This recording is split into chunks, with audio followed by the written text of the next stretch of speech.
Monsieur Gabin Miogonzoma, bonjour. Bonjour, Monsieur Laroche.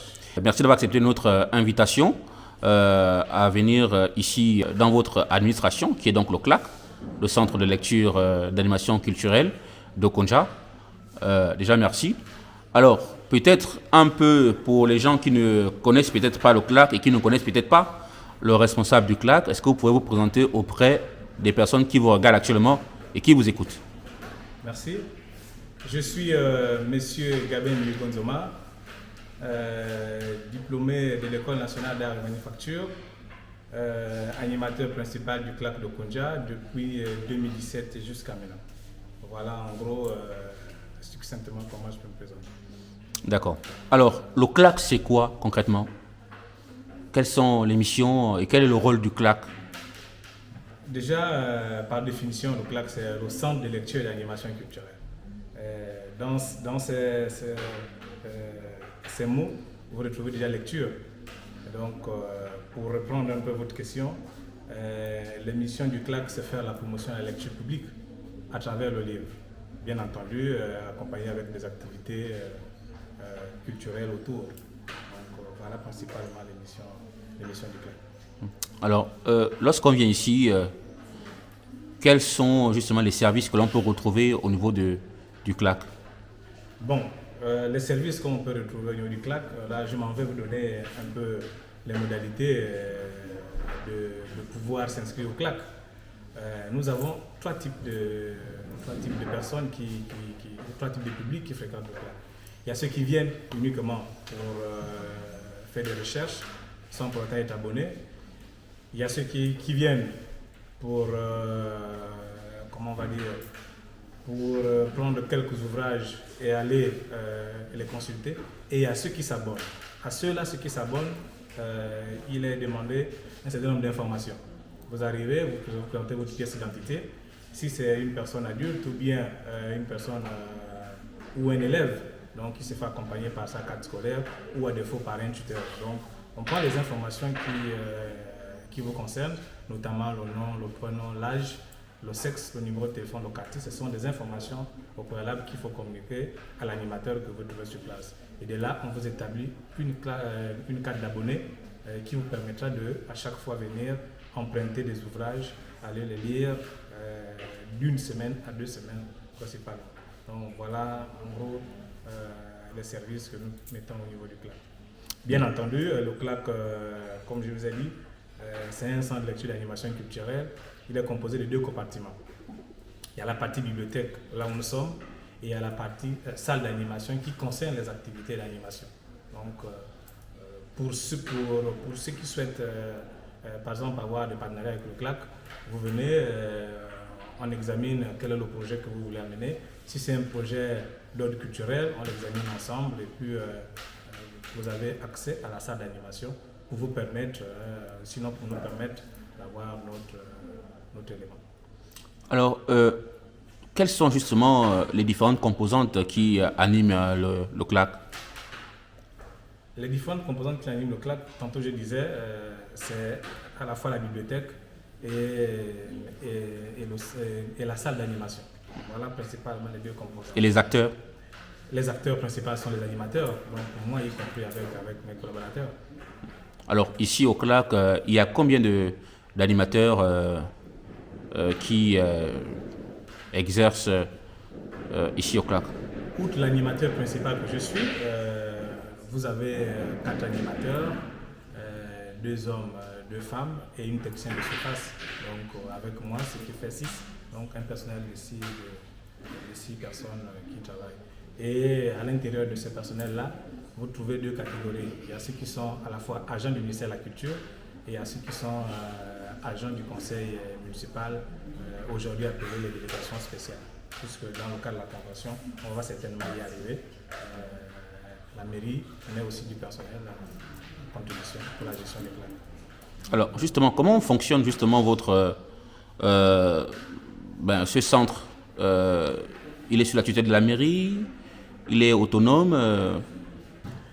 Le CLAC fonctionne avec une convention tripartite.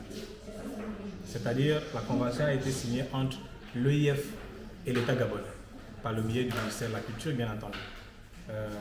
Maintenant, dans le cadre de la mise en place de ces CLAC, la commune de Konja est bénéficiaire du programme CLAC. Donc, dans la convention, ils ont inséré la troisième partie qui est dévolue à la collectivité locale qui bénéficie du programme CLAC. Donc, nous faisons allusion à la mairie qui aujourd'hui on appelle les délégations spéciales. Et ce qu'il faut ajouter, c'est que chacune des trois parties joue son rôle. L'OIF a son rôle, le ministère de l'Éducation nationale, aujourd'hui, puisque la Direction générale de l'éducation civique se retrouve à l'Éducation nationale, joue son rôle, et le troisième partenaire, qui est la mairie, qui joue également son rôle. Le fait à retenir, c'est que la gestion du CLAC incombe certes à l'animateur principal, mais sous la responsabilité de Madame la déléguée spéciale, qui est la présidente du comité de pilotage du CLAC. Je pense qu'il y a déjà un mois où la nouvelle convention a été signée, puisque l'ancienne elle est déjà mise de côté. Nous attendons maintenant qu'elle soit publiée et nous verrons quelles sont les missions régaliennes de chaque partie. D'accord. Alors, justement, quels sont les différents services offerts par le CLAC? C'est-à-dire, si moi, en tant qu'individu, j'arrive au CLAC, quels sont les différents services que le CLAC peut me proposer, par exemple?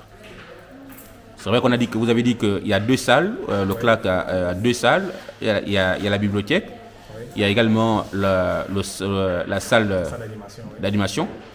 Mais proprement dit, si j'arrive à la bibliothèque, par exemple, quels sont les différents services? Les différents services qu'on peut mettre à votre disposition, c'est déjà auprès des ouvrages. Hein. Comme vous le voyez, le CLAC est équipé par un certain nombre d'ouvrages des auteurs à la fois gabonais, africains et européens. Ça, c'est le premier pan. Le deuxième pan aussi, en dehors de ces ouvrages, il y a aussi les jeux de société. Vous trouverez le Scrabble, le Monopoly, les bouts de pétanque, j'en passe. Maintenant, le troisième volet qui concerne la salle d'animation, ça va maintenant du domaine de la délégation spéciale. Si vous souhaiterez par exemple avoir une conférence ou bien une réunion, vous vous référez auprès de la délégation spéciale et les conditions d'accès pour cette salle vous seront communiquées au niveau de la délégation spéciale. D'accord. Alors, est-ce qu'ici on peut faire la recherche sur Internet au niveau du CLAC? Bon, déjà, ce qu'il faut noter, c'est que lors de la tournée républicaine du chef d'État, nous avons bénéficié de l'outil Internet que vous voyez juste à côté de vous. On peut dire que vous pouvez également venir faire des recherches avec Internet, puisque aujourd'hui on parle maintenant des nouvelles technologies de l'information. Donc, c'est plus un secret d'avoir Internet dans une bibliothèque, même si le support fondamental de la bibliothèque reste nécessairement le livre que vous pouvez trouver. Mais en termes de recherche, vous pouvez venir faire des recherches au niveau d'Internet, il n'y a pas de souci, puisque la connexion elle est disponible pour tout le monde. D'accord. Alors vous êtes ici depuis 2017, vous avez dit, ça fait quasiment 7 ans que vous êtes au CLAC de Konja. Est-ce que vous pouvez nous raconter un peu votre histoire? Comment ça a été dès le début ici? Et comment vous avez fait pour vous adapter? Et aujourd'hui, le CLAC compte à peu près combien de visiteurs mensuels? Bon, j'arrive, je vous l'avoue, j'arrive comme agent de l'État en complément d'effectifs. Déjà, lorsque j'intègre la fonction publique, j'ai été affecté en 2013 à Tchibanga, où j'ai fait 4 ans. Et de là-bas, j'étais dans le cadre d'éducation civique. Donc après mes 4 ans, on me réaffecte dans la province de Outaoué via Franceville, qui est la direction provinciale. J'arrive à la direction provinciale et tout de suite, il y avait un besoin de personnel au niveau du CLAC.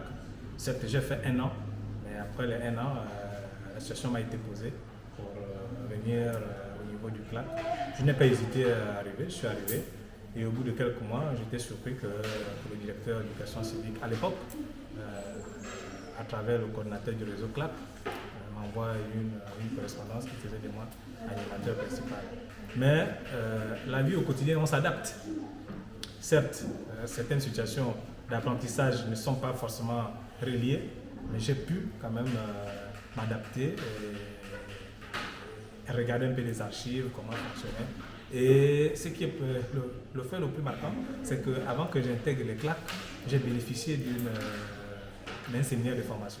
Donc, à travers ce séminaire de formation, j'avais déjà quand même les outils adéquats pour la gestion des CLAC. Maintenant, avec l'expérience aujourd'hui, on peut se prévaloir de dire, bon, on a quand même fait un si bon chemin. Et je tiens aussi également à vous rappeler que le CLAC de Konja, jusqu'à preuve du contraire, reste le meilleur CLAC du Gabon.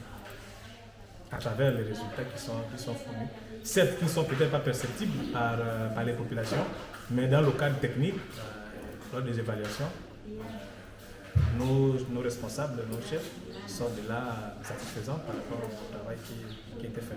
Maintenant, sur le deuxième volet de votre question par rapport aux visiteurs, la plus grande concentration des visiteurs émane des élèves. La grâce que nous avons, parce que nous avons Lucie Kokekali qui est là, qui n'est pas loin du CLAC et qui a un certain nombre d'élèves qui s'abonnent au CLAC à travers monsieur le censeur, monsieur Mbe, que je tiens à remercier parce qu'il est la croix de transmission entre le CLAC et le lycée de Kokekali. C'est grâce à lui qu'avec l'apport du proviseur, que nous avons un maximum d'abonnés. Là, nous sommes en train de boucler l'année, puisque l'année commence chez nous, c'est le premier jour après le 1er janvier, donc à partir du 2 janvier jusqu'au 31 décembre. Là, nous sommes déjà à 780 et quelques abonnés. Donc, si on a encore quelques abonnés, on peut arriver à 800. Mais le CLAC est vraiment fréquenté, très fréquenté par les élèves. Beaucoup d'élèves y accordent de l'importance au niveau du CLAC. Alors, comment on fait lorsque vous recevez un visiteur? Comment ça se passe? Un visiteur, s'il est abonné, il connaît déjà la procédure. Mais lorsque nous recevons quelqu'un qui, pour la première fois, arrive au CLAC, il est bien entendu que nous l'entretenons, pose des questions, savoir qu'est-ce qu'il est venu faire, qu'est-ce qu'il souhaiterait avoir, quelles sont les possibilités qu'on peut offrir à découvrir au sein du CLAC. Il peut avoir peut-être besoin d'un livre, il se rapproche auprès des animateurs, et s'il a besoin par exemple d'un livre d'Aimé Césaire sur la taille du roi Christophe, on se réfère au rayon et à la classification des livres pour l'indiquer. Si on en trouve, c'est tant mieux. Si ce n'est pas le cas, certainement le livre est déjà à l'extérieur auprès des autres abonnés. D'accord. Alors, justement, quel genre de livres on peut retrouver ici dans le CLAC de Konja? Quelles sont les différentes catégories? Principalement 2 catégories. La première catégorie, c'est la catégorie des jeunes. Donc, les élèves ou les enfants de 5 à 17 ans, puisque l'enfant n'est pas encore adolescent, de 5 à 17 ans. Et c'est ce pan que vous êtes en train de prendre, nous sommes en train de faire l'interview, qui vous permet de prendre le livre. Le deuxième pan devient maintenant le pan adulte. Donc, il y a la classification. Vous avez sur les enfants de 5 à 17 ans, vous avez des bandes dessinées, des albums jeunesse, les romans jeunesse, quelques documents de sciences, mais orientés uniquement vers la jeunesse, et ainsi de suite. Maintenant, de l'autre côté, là, il y a des adultes, vous avez aussi des romans, des poésies, ainsi de suite, la philosophie, les sciences exactes, l'administration, la littérature africaine, européenne, et autre chose. D'accord. Alors, est-ce qu'un visiteur peut arriver ici et venir travailler sans pourtant rechercher un livre? Est-ce que ça peut être, est-ce qu'on peut également faire des séances de travail ici au niveau du CLAC? Séances de travail, dans le cas de recherche, oui. Vous arrivez, vous avez peut-être 1 heure ou 30 minutes où vous souhaiterez peut-être faire une recherche ou avoir un petit temps de travail. Vous rentrez, vous asseyez. Le plus important pour nous, c'est de marquer au moins l'entrée, c'est ce qui est important aussi pour nous. Mais à travers votre présence, on peut aussi vous inciter à vous abonner au niveau du CLAC. Le CLAC est ouvert à tout le monde. Il n'y a pas d'interdiction. Ouvert à tout le monde. Certes, il y a un règlement intérieur qui est au niveau du fonctionnement, mais il est ouvert à tout le monde. D'accord. Alors, quelles sont les difficultés que vous rencontrez ici au quotidien? Bon, la principale difficulté, c'est le nerf de la guerre. Les CLAC n'ont pas de budget de fonctionnement. Donc vous comprenez que sans budget de fonctionnement, il est difficile pour nous de réaliser les programmes d'activités annuelles que nous mettons à disposition. Donc, c'est véritablement le vrai problème parce que certes, certaines activités ne nécessitent pas peut-être des sous, mais si vous avez par exemple une activité où vous voulez faire une conférence débat, hein, vous êtes obligé d'appeler quelqu'un de l'extérieur pour venir animer sur un fait. Si vous voulez faire par exemple un café littéraire, vous avez besoin d'appeler un professionnel en la matière. Et lorsqu'il viendra, il faut au moins le garantir, au moins, ne fût-ce que son taxi, une bouteille d'eau pour boire. Donc, en termes de budget de fonctionnement, il ne faut pas qu'on se le cache, les claques n'ont aucun budget de fonctionnement. Et donc, comment vous faites pour fonctionner? Est-ce que vous organisez des cafés littéraires comme vous dites? Est-ce que vous organisez des conférences avec la plupart de vos abonnés? Comment vous fonctionnez? Bon, je disais tantôt qu'en fait, il y a des activités qui ne nécessitent pas forcément des sous. Hein? On peut créer une activité d'animation là où nous sommes sur peut-être un poème ou bien un jeu de Monopoly ou bien de Capla. Ça ne nécessite pas de moyens. Mais lorsque vous avez besoin de faire une conférence débat, vous voyez, autour il y a une logistique. Vous qui êtes par exemple homme des médias, j'ai besoin de vous pour couvrir l'événement. Mais vous ne partez pas de chez vous venir couvrir l'événement et sans avoir un taxi en retour. Donc vous voyez que c'est tout cet ensemble-là qui permet à ce que quand il n'y a pas de moyens, on n'arrive pas à organiser. Mais il faut le reconnaître, il y a des mécénats qui interviennent dans le cadre de la mise en place des activités du CLAC. Que nous remercions. Alors, le CLAC organise habituellement quel type d'événement? Les principaux événements, ce sont les activités d'animation. Puisque tout à l'heure, je vous ai dit qu'il y a deux compartiments. La bibliothèque, là-bas, c'est les livres. La salle d'animation, elle est faite pour les activités d'animation. Je peux peut-être revenir un peu en arrière. Il y a de cela quelques années, 2 ans, 3 ans en arrière.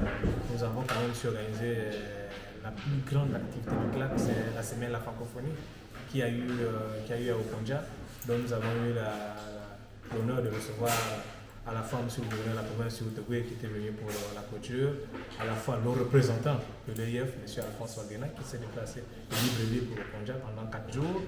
Donc, toute cette semaine, nous avons agencé un certain nombre d'activités qui n'avaient pas pu avoir le jour, que nous avons inséré en une semaine. Et ça fait quand même quelque chose de formidable. Je vous l'avoue que c'était vraiment, ça a eu un écho favorable. Mais ça demande encore de moyens parce qu'il y a certaines personnes qui avaient bien voulu nous ouvrir leur cœur en nous apportant un peu de sous. Mais ça demande sérieusement de moyens pour réaliser ce genre d'événement. On ne baisse pas les bras. On a 2025 qui arrive. Et là déjà on sort du séminaire avec une recommandation, c'est que en 2025, il y aura le concours du meilleur CLAC. Donc, ce sont ces activités-là que nous allons encore remettre à jour pour nous permettre de maintenir la barre un peu plus haute. Alors, sur une année, le CLAC lui-même, il organise combien d'événements qui cadrent avec vos missions?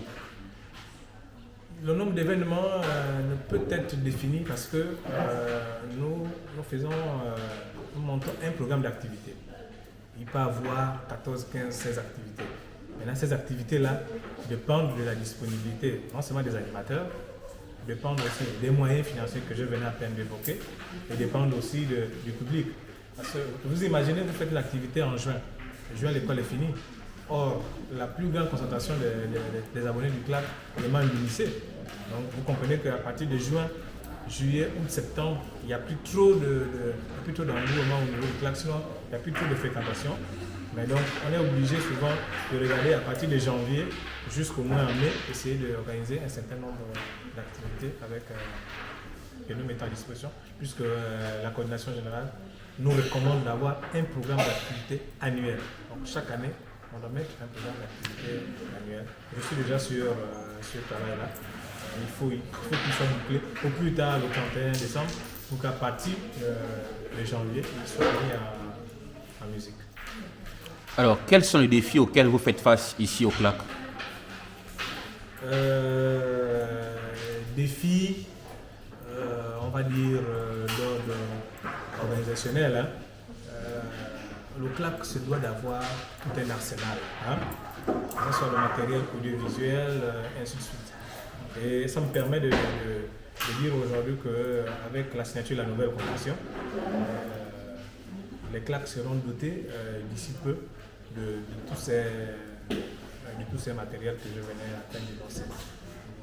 C'est vrai que j'ai trouvé du matériel lorsque je suis arrivé, mais qui était déjà en état qui ne fonctionnait pas. Donc l'OIF, le principal partenaire, a pensé que pour cette année 2025, il va falloir rééquiper encore les CLAC de façon à ce que nous soyons autonomes. C'est que si j'ai une activité qui nécessite par exemple une sono, hein, je ne cherche plus de moyens pour aller louer une sono ailleurs, je l'ai déjà sur place et ça me permettra d'animer. Au-delà de ce matériel que je disais, il y a un lot de près de 1500 ouvrages qui vont arriver pour enrichir encore la bibliothèque. D'accord. Alors nous sommes à l'ère du numérique et de l'intelligence artificielle. Quelles sont les mesures que vous prenez ici au niveau du CLAC? Est-ce qu'il y a une salle d'informatique, par exemple, pour permettre à tous ces élèves-là de pouvoir peut-être faire des recherches sur Internet via les ordinateurs? Absolument. Là, nous sommes sur un projet. La demande a été déjà faite auprès des autorités, que je garde l'anonymat. Nous attendons juste que ces autorités-là réagissent. Une fois nous avons les ordinateurs, nous allons mettre à disposition un certain nombre d'ordinateurs qui permettront aux visiteurs et aux abonnés de venir faire des recherches. Après faire des recherches, au moins saisir un document, de tirer un document original pour leur permettre peut-être au niveau des exposés, pour ceux qui sont certainement encore sur le banc de l'école. Donc il y a cette politique-là qui est déjà en perspective. Nous attendons juste recevoir ces ordinateurs. Une fois nous avons ces ordinateurs, vous pouvez revenir la prochaine fois et je me ferai le plaisir de vous inviter pour venir couvrir la mise en place de ce projet. Puisque nous sommes déjà à l'ère du numérique, il ne faut plus se le cacher, il va falloir qu'on élargisse. Et dans le programme CLAC, on passe maintenant CLAC de deuxième génération. Donc quand on parle de deuxième génération, c'est que c'est maintenant l'outil informatique qui est au cœur maintenant de la gestion des CLAC. Bien entendu, le livre reste toujours le socle. Alors, est-ce que les gens lisent beaucoup ici? Oui, les gens lisent beaucoup. Ça, je peux vous l'avouer, les gens lisent beaucoup. Nous sommes en train de boucler l'année. Si on fait le décompte, il y a quand même beaucoup d'ouvrages que les gens ont pu emprunter ou consulter. Beaucoup d'ouvrages. D'accord. Alors, vous avez parlé d'ouvrages. Quelles sont les différentes catégories? Vous avez dit que c'est vrai que vous avez deux types de livres. Vous avez la partie jeunesse et vous avez la partie adulte. Quels sont les différents livres que l'on peut retrouver si jamais on a envie de lire au CLAC? Est-ce que vous pouvez un tout petit peu nous dire un peu les différentes catégories de livres que vous avez ici? Bon, déjà que nous sommes sur... on a un défi, c'est celui de permettre aux jeunes Gabonais de découvrir des jeux gabonaises. Là, nous avons reçu quelques ouvrages des auteurs gabonais et la demande a été déjà reformulée auprès de la coordination. Vous avez par exemple vous avez Eric Dodo Bungenza qui a écrit, vous avez Sylvain Sam qui a écrit, vous avez qu'on appelle Vincent Divassa Nyama qui a écrit, vous avez Dominique Douma, un certain nombre d'auteurs. Sur la littérature en elle-même, hein, vous retrouverez par exemple les frasques de Bintou, vous retrouverez Alors, pour être un peu plus pratique, oui. Est-ce que vous pouvez nous faire la visite guidée, par exemple? Pas de souci. Alors, donc, tantôt je disais qu'ici c'est le pan jeunesse. Hein? Le pan jeunesse, comme vous le regardez, vous avez les albums jeunesse. Ça, c'est pour les enfants de 5, 6, 7 ans. Maintenant, à partir des albums jeunesse, vous avez les bandes dessinées. Hein? Ce pan, il est réservé aux bandes dessinées. Et toute la partie du haut, ce sont le roman jeunesse. Donc vous avez les romans jeunesse, là on est de pont. Vous avez les bandes dessinées, si on peut regarder Luculique, que les gens bien Astérix, Obélix, hein, que les enfants aiment bien aime bien consulter. Donc lui là c'est le roman jeunesse. Et lui là c'est une bande dessinée, donc les BD. À côté de ça, vous avez également aussi quelques ouvrages liés à la sociologie et aux sciences sociales. Donc c'est ce pan-là qui vous avez aussi les sciences exactes, hein, bien les sciences appliquées. Et plus haut, vous avez la religion. Vous voyez, là on parle de la naissance d'une mosquée. C'est écrit par David Makaolai. Donc c'est un peu tout ce qu'on peut trouver au niveau de pan jeunesse. Maintenant, quant au niveau pan adulte, vous avez un certain nombre de choses. Déjà, ici vous avez la classification des ouvrages. Vous voyez, tout à l'heure je parlais de deux catégories. La première classification des ouvrages, ça c'est uniquement les jeunes. C'est ce que je venais à peine de vous indiquer. Maintenant la deuxième classification, ça c'est maintenant pour les adultes. Hein? Vous arrivez, vous voyez, la classification des ouvrages. En tout cas, tout ce qui est là, ça ne concerne que les adultes. Et c'est ce point que nous allons voir de l'autre côté. Là vous avez la biographie des grands auteurs. Vous avez par exemple, comment il s'appelle encore? Vous avez par exemple la biographie de Nelson Mandela, hein, qui est un auteur. Vous avez celui-là, un autre ouvrage de Amadou Ampateba, ça c'est la biographie. Et plus bas, vous avez des documents liés au théâtre. Ce que je disais, c'est la classification, c'est par catégorie d'ouvrages. Donc tout ce qui est là, tout ce pan-là, ne concerne que du théâtre. À côté du théâtre, là on arrive à la littérature africaine. Donc tout ce qui est roman, hein, tout ce qui est roman africain, vous le retrouvez là. Là, je prends un livre, c'est Maria Mamba, une silenglotte. Il y a certains élèves de 6e, 5e qui l'utilisent, voire même la seconde, je pense. Donc, tout ce pan-là ne concerne que les romans. Et, bien entendu, plus bas, vous avez un peu de la poésie, parce que c'est un peu de tout. Le claque regorge un peu de tout, mais il faut les classer en fonction de leur catégorie. Les romans restent les romans, les documents liés au théâtre restent au théâtre, les documents liés à la poésie restent au niveau de la poésie. En dehors de la littérature africaine, là vous avez la littérature maintenant européenne. Donc là vous avez des grands auteurs maintenant européens qui sont là. Je prends par exemple ce livre-là, Henri Lopez, Le Coureur Rire. Ça c'est un auteur aussi. Quand vous regardez les sorties du livre, alors la dernière sortie du livre émane du 11e mois 2024. Je crois le 11e mois c'est novembre, donc c'est depuis le 8 novembre qu'il a été consulté. Tout ça là concerne les pans de la littérature européenne. Vous avez par exemple Albert Camus, hein, La Peste, c'est un ouvrage aussi qui a été utilisé. Vous voyez, tout ça là, ce sont les dates de sortie des livres. Quand le livre sort, il revient, il sort, il revient, il sort, il revient. Donc, à côté de la littérature européenne, là vous avez maintenant histoire et géographie. L'histoire et géographie englobe un certain nombre d'ouvrages. À côté de l'histoire et de la géographie, vous avez les arts, loisirs, spectacles et autres. Donc, il y a le sport inclus là-dedans, il y a les arts à l'intérieur. Et plus bas, là c'est la littérature en elle-même. Donc, vous retrouvez là, par exemple, on a quoi? Dans la tragédie du roi Christophe. Hein? Il aurait pu être un roman, mais il est inscrit dans le cadre de la littérature. Que ce soit africaine ou européenne, vous le retrouvez dans ce point. Alors, je vous disais tantôt, chez les plus jeunes, vous avez les techniques et sciences appliquées. Vous avez un pan de ces ouvrages. Vous avez la médecine santé. Pour ceux qui font médecine, ils peuvent arriver qu'ils ont des débats de recherche, ils peuvent arriver à faire des recherches. Donc, tous ces pans ne concernent que la médecine. Et là, vous avez l'agriculture et l'élevage. Ceux qui font dans l'agriculture et l'élevage aussi, ils sont aussi pris en compte. Ils peuvent aussi arriver à consulter ces ouvrages-là.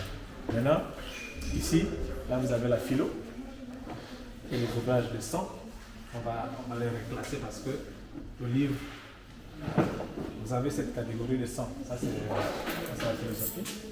Là, vous avez les 150, c'est la psychologie. Et au niveau de 200, ça ne concerne que la religion. Vous voyez qu'on a eu quelques ouvrages, la religion chez les jeunes, et nous avons encore quelques ouvrages, la religion chez les adultes. Et là, nous avons le sens social, la politique, économie, droit, administration, voilà, tout ce qui est là, avec les langues. Donc, en dehors de ces ouvrages-là, nous avons des ouvrages généraux qu'on appelle les dictionnaires, communément appelés dictionnaires.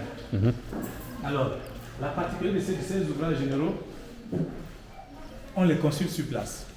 Ce sont des ouvrages qui ne sont pas... On n'emporte pas ça. On n'emprunte pas. Voilà. Que vous soyez abonné ou pas, vous n'avez pas le droit de... En fait, dans le règlement intérieur, ce sont des ouvrages généraux. Donc, on les consulte sur place. Vous imaginez un dictionnaire Larousse. Quand vous l'empruntez, vous allez avec le dictionnaire, vous le perdez. C'est vraiment toute une bibliothèque qu'on a perdue. Donc, dans le cas du règlement intérieur, tout ce qui est ouvrages généraux, ils sont consultés sur place. D'accord. Vous venez pour les consulter sur place. Et ici, on a quelques ouvrages d'hygiène. Bon, ça c'est, vous les connaissez, les encyclopédies qu'on regarde ici. Maintenant, ce point-là aussi ne concerne que l'éducation. Alors, ici, on donne l'autorisation aux enseignants de les consulter, que ce soit sur place ou ils peuvent les emprunter pour aller les consulter à l'extérieur. Donc, voilà principalement comment c'est présent. Tout à l'heure, je parlais de la littérature gabonaise. Donc, on a quand même un fonds documentaire gabonais. Ce sont ce fonds documentaire gabonais. Je parlais tout à l'heure d'Éric Dello Gungenza, de Jean Livassa Nyama, de Dominique Douma. Voilà quelques auteurs gabonais que nous avons. Dominique Douma, il a été l'un de mes membres du jury lorsque j'ai soutenu à l'ENA. C'est un dramaturge d'ailleurs, docteur Dominique Douma. Vous avez Jean Livassa Nyama qui est là, qui a écrit. Vous avez les Sylvie Sam qui a écrit.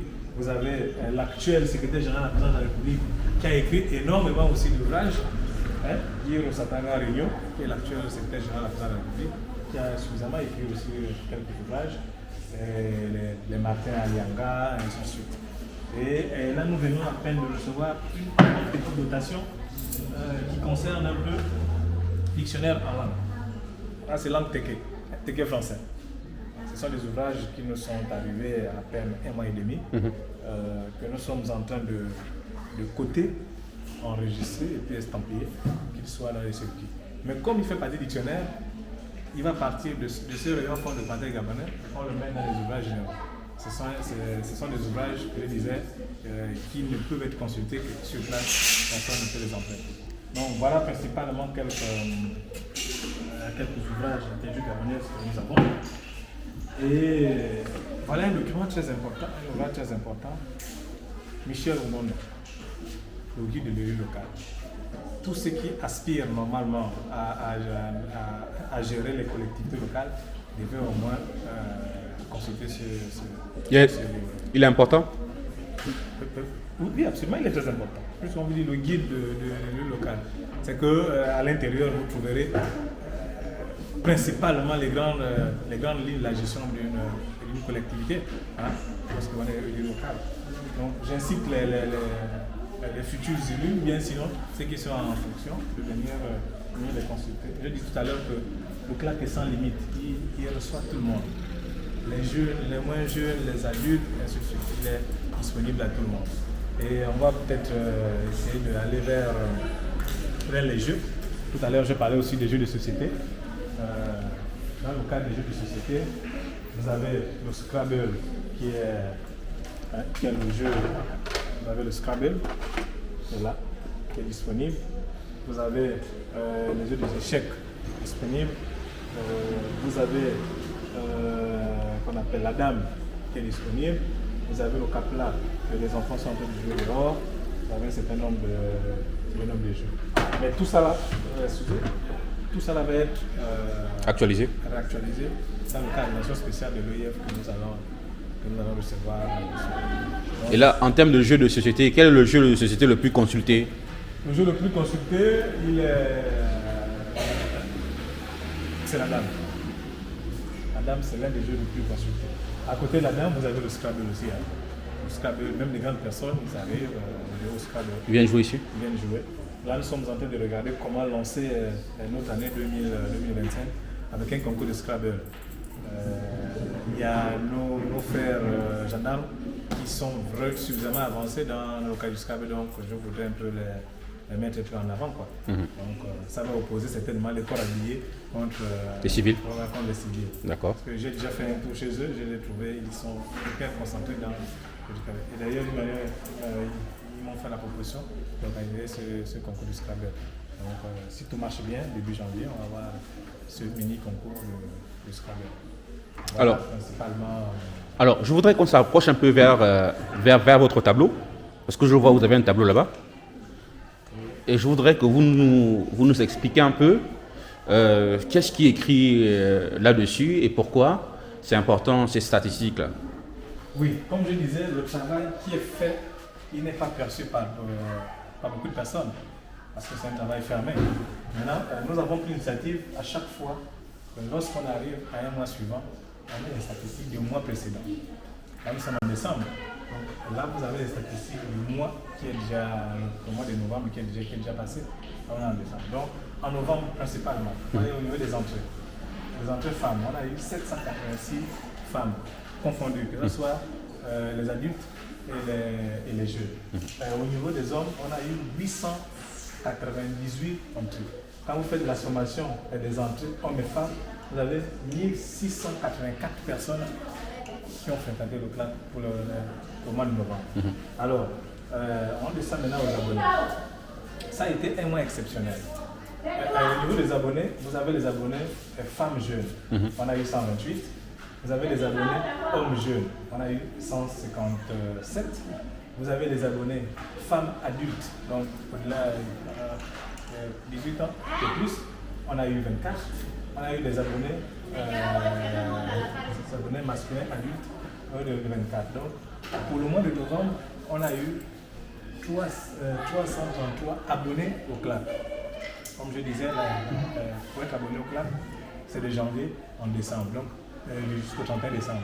Tant qu'on n'est pas encore arrivé au 31 décembre, on ne goûte pas les abonnés parce que ça fait partie des statistiques. D'accord. Et lorsqu'on descend plus bas, vous regardez par exemple là, ce sont les BD, les bandes dessinées que je disais. Il y a eu 300 bandes dessinées que les gens ont empruntées. On a eu autres documents, donc à côté des bandes dessinées et d'autres documents, 192. On a eu les romans, on a eu 128, autres documents, 15. Donc pour l'ensemble de la jeunesse, oui. Le document jeunesse, on a eu 494. Pour l'ensemble des documents adultes, on a eu 193. Bien entendu, il y a les jeux, parce que les jeux aussi font partie des statistiques du club. Donc, il y a eu, au niveau des poids des jeux, 153 prêts de jeux. Et le nombre de personnes qui ont utilisé ces jeux-là, c'est à 319. Donc, vous voyez que ça fait beaucoup.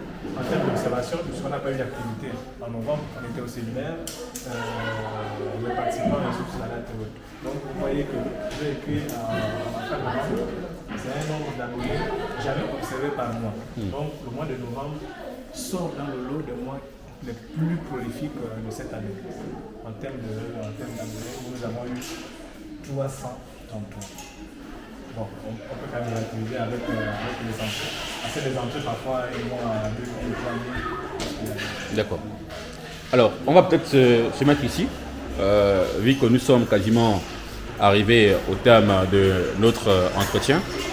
Alors, pour les autorités qui vous écoutent actuellement et pour peut-être les éventuels visiteurs qui seront, on va dire, seront attirés par justement la démonstration que vous avez faite ce matin, quel est le message que vous pouvez adresser à la fois peut-être pour attirer l'attention des autorités et à la fois pour attirer plus d'abonnés ou plus de visiteurs au sein de votre club? Bon, le principal message que je dirais, c'est que les autorités mettent de l'accent sur les claques. Pourquoi? Parce que le CLAC est un maillon essentiel à l'enseignement ou à l'éducation de nos enfants. C'est un moyen essentiel sur la recherche de la connaissance. comme je disais, Internet, oui, mais le support lui-même, le livre reste aujourd'hui l'une des choses les plus exceptionnelles dans le cadre de la recherche.